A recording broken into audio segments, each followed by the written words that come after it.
Just showing my Zippo lighter here.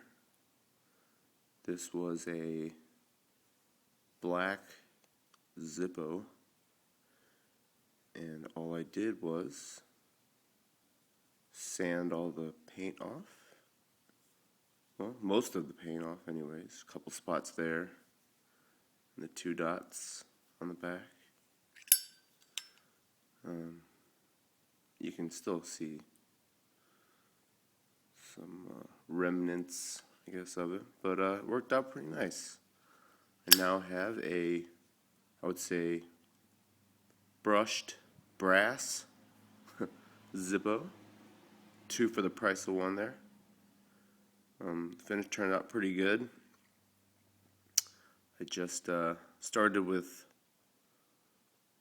a real gritty sandpaper and then worked my way down and went in a general same direction back and forth to get this this finish there. Hey, it's not perfect, but what are you gonna do, right?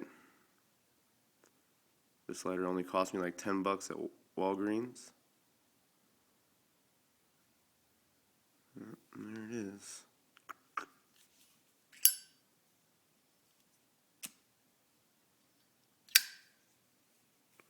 All right, there you go. Thanks.